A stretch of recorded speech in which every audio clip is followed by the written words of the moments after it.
L'ancien prince Andrew a donc finalement été relâché après quelques heures de garde à vue. L'enquête pour fraude dans l'exercice de fonctions officielles se poursuit et plonge le pays dans l'effarement, car une telle arrestation est inédite dans l'histoire moderne de la monarchie. De l'autre côté de l'Atlantique, d'ailleurs, certains dénoncent l'absence de poursuite. Les répercussions de l'affaire Epstein sur les personnalités américaines citées restent modérées. Nous retrouvons à Londres Bénédicte Pavio. Bénédicte, bonjour. Où en est tout d'abord l'enquête ce matin? L'enquête se poursuit. Nous voici 24 heures après cette nouvelle choc hier, et nous en avons élaboré toute la journée et regardé attentivement ce qui se passait. Alors, par rapport à cette enquête, ça peut prendre des semaines, voire des mois. En tout cas, cette police-là du comté de Norfolk nous a dit qu'il n'y aurait plus de déclaration pour l'instant, et a dit avoir relâché donc l'ancien prince Andrew, qui effectivement a passé la nuit chez lui dans cette nouvelle maison sur donc de Sandringham, dans le domaine de Sandringham qui appartient, il faut le souligner, c'est privé pour le roi. Quant aux autres résidences, par exemple, son ancienne résidence de plus de 20 ans à Royal Lodge, ça c'est à Windsor, eh bien la perquisition, elle, là, continue ce matin par la police. Plusieurs camionnettes qui sont là de la police sont arrivées ce matin.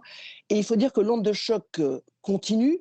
Il faut savoir qu'il y a au moins 8 autres polices régionales qui enquêtent sur Andrew. Et rappelons que hier, il a été arrêté pour, je cite, des soupçons de faute professionnelle dans l'exercice de fonctions publiques, c'est-à-dire quand il était représentant du commerce extérieur du Royaume-Uni, voyageait de par le monde, avait multiples contacts, mais tout cela au nom du gouvernement britannique, et donc voyait évidemment des documents ultra confidentiels qu'il aurait partagés selon ce qu'on a vu, des emails qui ont été publiés par le ministère américain de la Justice, des emails qui auraient été envoyés très rapidement, quelques minutes après qu'il les ait reçus, des documents à Jeffrey Epstein, le pédocriminel, des documents qui non seulement étaient ultra confidentiels, mais qui pourraient avoir des conséquences financières importantes sur les marchés financiers. Donc, une faute très grave d'être accusé de faute professionnelle dans l'exercice de fonction publique, mais les autres polices régionales, par exemple, elles enquêtent sur, par exemple, le trafic de jeunes femmes qui auraient été vées lors de 90 vols du jet privé ou des jets privés de Jeffrey Epstein. Donc, tout Mais cela a commencé de façon publique hier, mais nous ne savons pas du tout où cela va atterrir et terminer. Bénédicte, en amont, quelles sont les réactions? On a pu voir les unes des quotidiens. C'est vrai que c'est une photo du prince effondré dans sa voiture. Comment réagit-on en Grande-Bretagne?